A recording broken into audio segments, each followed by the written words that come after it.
Kembali lagi di kelas mata kuliah Kalkulus Diferensial pertemuan ketiga dengan topik fungsi di program studi statistika YKN Tarutung.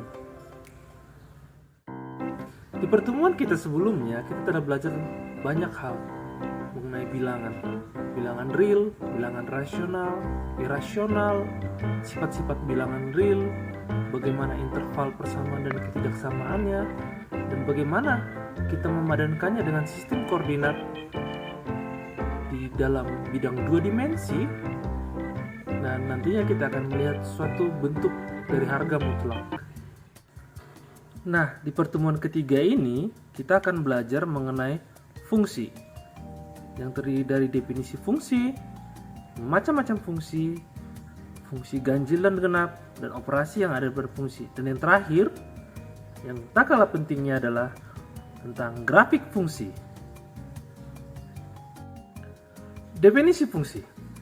Fungsi adalah pemetaan atau relasi di setiap anggota sebuah himpunan yang dinamakan sebagai domain atau variabel bebas kepada anggota himpunan yang lain dinamakan sebagai kodomain atau variabel terikat yang biasanya dinyatakan dengan lambang Y sama dengan Fx.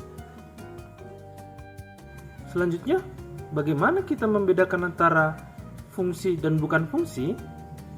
Coba kamu perhatikan 4 gambar berikut. Membedakan antara suatu itu adalah fungsi dan bukan fungsi, bagian domain pasti harus memiliki relasi dengan kodomain.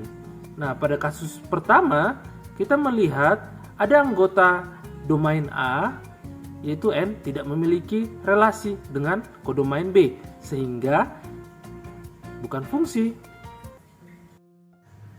Ada banyak macam fungsi. Misalnya seperti fungsi konstan, fungsi identitas, fungsi kuadrat, dan fungsi linear. Semuanya memiliki bentuk dan karakteristik masing-masing. Yang lain, nom, fungsi irasional, fungsi pecahan, fungsi ganjil, dan fungsi genap. Ada 5 macam operasi fungsi: operasi penjumlahan, operasi pengurangan, operasi perkalian, dan operasi pembagian.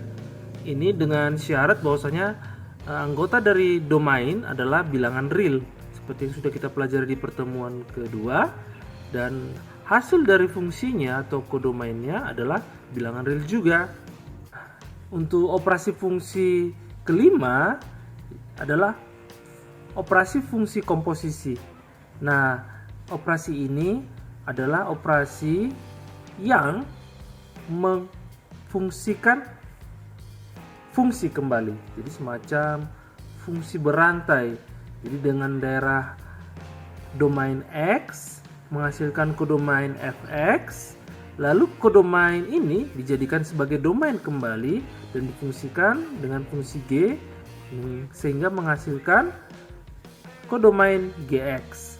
Nah, kalau kita runut sampai akhir, dari awal sampai akhir, maka dia akan menjadi bentuk fungsi Gfx. Penggunaan fungsi yang luas di berbagai bidang ilmu lainnya adalah bagaimana grafik fungsi itu akan menjelaskan banyak hal. Nah, sekarang kita akan belajar bagaimana cara menggambar grafik fungsi.